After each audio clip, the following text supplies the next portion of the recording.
Birləşmiş Millətlər Təşkilatının Beynəlxalq Ədalət Məhkəməsinin sabiq prokuroru, Azərbaycana qarşı saxta iddialarla çıxış edən pullu erməni lobbisinin alətinə çevrilmiş Luis Moreno Ocampo'nun qalmaqallı videosu yayılıb. Bu dəfə görüntülərdə Ocampo ilə yanaşı onun oğlu Tomas da yer alır. Tomas Ermənistanın baş naziri Nikol Paşinyanın hakimiyyətdən uzaqlaşdırılmalı olduğunu deyir. Daha maraqlısı isə Ocampo'nun fikirləridir.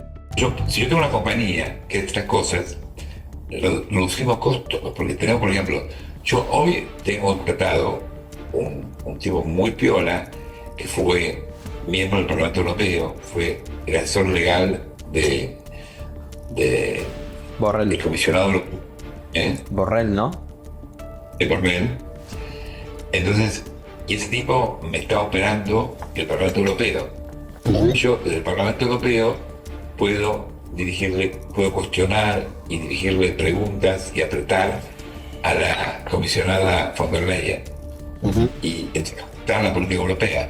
Səslənən fikirlər Avropa İttifaqının strukturlarının və burada yüksək rəhbərlikdə təmsil olunanların korrupsiya bataqlığında olduğu faktını ortaya qoyur. Bu isə heç də yeni bir hal deyil. Daha əvvəl də təşkilat rüşvət qalmaqalları ilə üz-üzə qalıb. Bir neçə il öncə Avropa Parlamentinin vitse-prezidenti Eva Kailinin və onunla əlbir olan şəxslərin evlərində aparılan axtarışlar zamanı külli miqdarda pul, eləcə də bahalı əşyaların aşkarlanması və onların həbsi faktlardan sadəcə biridir. Korrupsiyalaşmış bir şəbəkəyə başçılıq edən Ocampo utanmadan açıq şəkildə etiraf edir, qeyd edir ki, onun ayrı-ayrı beynəlxalq institutlarda adamları var.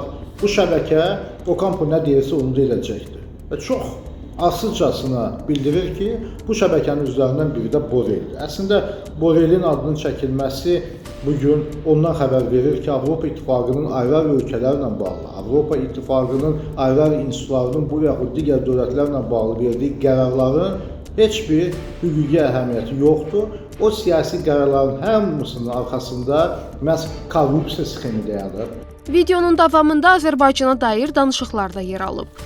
Y también, es más, ahora me está circulando una cosa que yo no conocía, nuevísima, que es un juicio ante un tribunal de justicia europeo para obligar a la Comisión a que cancele los contratos con Azerbaiyán.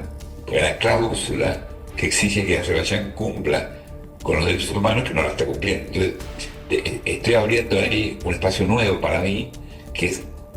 Entonces, ¿por qué es importante? La Unión Europea es importante ahora porque como está Trump ya abriendo camino, nos metemos ahí en un camino ya trabajado y le metemos más presión y yo lo hago eso en combinación con los armenios que hacen lobby en Estados Unidos. Entonces nos metemos ahí y empujamos una cosa que está más factible, no que tengo que abrir la pared. La puerta abierta está, empujemos la puerta.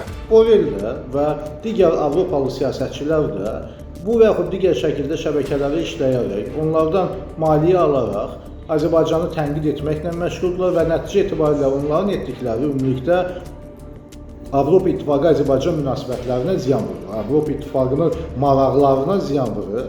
Əvəzində isə regionda sülhü istəməyən, regionda sabitliyi istəməyən ölkələrin maraqlarına xidmət edir. Görünən kəndə nə bələdçi, hər şey aydındır. Ocampo'nun planları da Avropa strukturlarının daxildən nə qədər çürüdüyü və erməni lobbisinin əlində maşaya çevrildiyi də. Əsas diqqət çəkən məqam isə insan hüquqları mövzusunun manipulyasiya edilərək təzyiq vasitəsinə çevrilməsidir. Ona görə də bu görüntülər real olduğu qədər həm də utanc vericidir.